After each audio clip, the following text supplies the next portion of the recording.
Dans son évangile, l'apôtre Jean rapporte une scène qui l'a certainement impressionné. C'est le dernier jour de la fête juive des Tentes.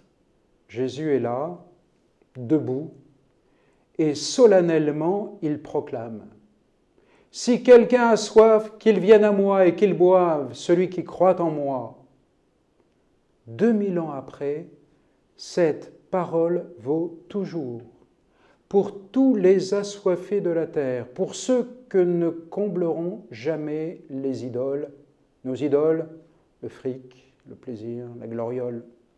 Jésus proclame « Si quelqu'un a soif, qu'il vienne à moi. » Il continue de nous appeler, toi et moi. Son appel est aussi en quelque sorte un scanner de la prière. Tout y est, nous arrivons avec notre soif, nous venons à Jésus et en croyant, nous buvons sa vie.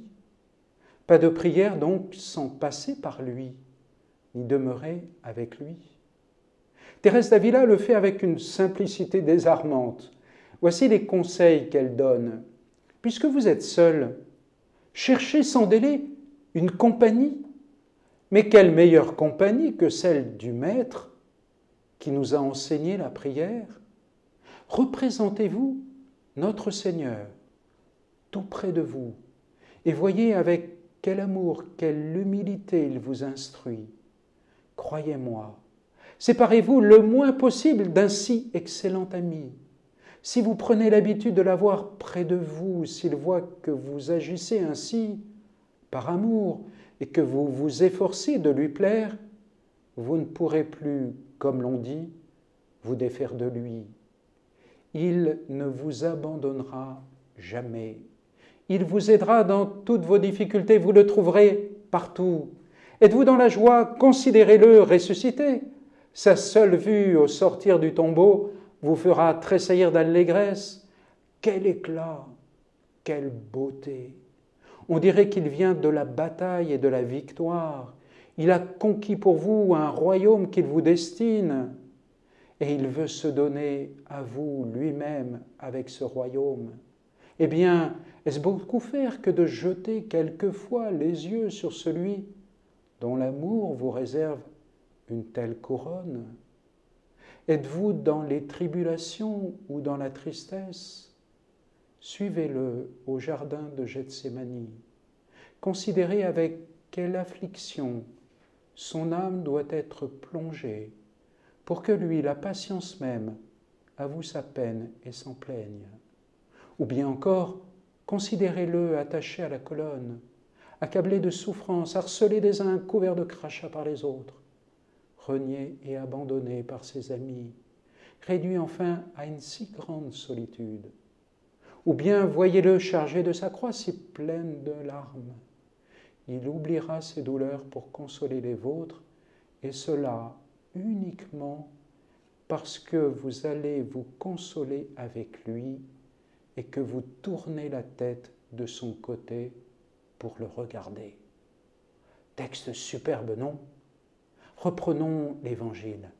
Jésus s'y présente comme la porte par laquelle il faut passer, mais il ne précise pas dans quel sens. En fait, la porte fonctionne pour nous dans les deux sens. Aller au Christ est le meilleur moyen de sortir de nous-mêmes et de nos préoccupations. Le meilleur moyen aussi de retrouver le recueillement quand les distractions nous ont fait diverger complètement. Aller au Christ, c'est aussi l'entrée directe dans la présence de Dieu. Pas de distance, en effet, entre lui et son Père. Qui me voit, voit mon Père, répond Jésus à l'apôtre Philippe. Il nous arrive de nous plaindre du silence de Dieu, de lui demander de se manifester à nous. Parfois, nous le mettons au pied du mur en exigeant qu'il se montre, s'il existe vraiment. En fait, c'est lui qui nous met au pied du mur. Acceptes-tu, oui ou non, de croire que je te parle dans les paroles de mon Fils? Acceptes-tu de me reconnaître en chacun de ses gestes et de ses attitudes? As-tu la foi, oui ou non, en lui, comme en ma parfaite image? La foi, nous revenons sans cesse à elle, car si Jésus est partout dans l'Évangile, s'il est présent également dans le Saint-Sacrement, c'est-à-dire dans l'hostie eucharistique, sa présence reste toujours voilée.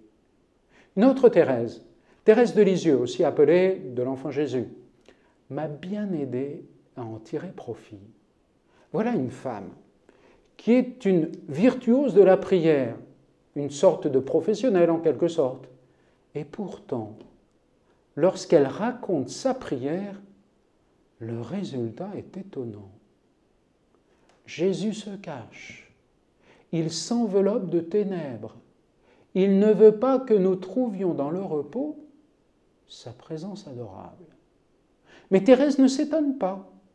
Elle constate que face aux foules, Jésus savait les passionner. Elles étaient scotchées à ses paroles, prises sous son charme.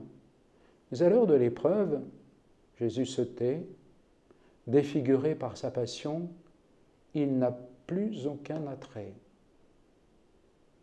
Thérèse fait alors l'application à sa prière. Jésus n'a plus aucun attrait, plus personne ne reste auprès de lui, sinon seuls ceux qui l'aiment vraiment. Thérèse alors se demande, et si le silence de Dieu, le silence de Jésus que tu expérimentes dans ta prière, était une façon pour toi de montrer que tu n'es pas là seulement pour ton profit ou pour bénéficier des dons que Dieu apporte, comme la consolation, la force, des lumières ou des impressions sympas. Mais si tu restes là, pour lui, comme Marie, comme Jean et les quelques autres au pied de la croix, alors ta présence est vraiment pour lui manifester que tu l'aimes. En fait, le silence de Jésus te rappelle son silence lorsqu'il donnait sa vie pour toi. Et elle devient du coup la meilleure occasion de lui témoigner ton amour en restant simplement pour lui. Un dernier point. Regarder le Christ dans sa prière, c'est se mettre à l'école du Fils parfait, du Fils par excellence. Or, que fait Jésus? Il se donne à son Père. Me voici, Père, je viens pour faire ta volonté. C'est dans la lettre aux Hébreux. C'est la respiration intérieure du Christ. Dans l'évangile de Jean, il le dit même en clair. J'ai une nourriture que vous ne connaissez pas. Les apôtres viennent juste de ramener du pain, ils se demandent de quoi il veut leur parler. Il ajoute alors, ma nourriture est de faire la volonté de celui qui m'a envoyé. C'est tout un programme de vie qu'il nous ouvre ainsi, et le chemin de la vraie ressemblance avec lui.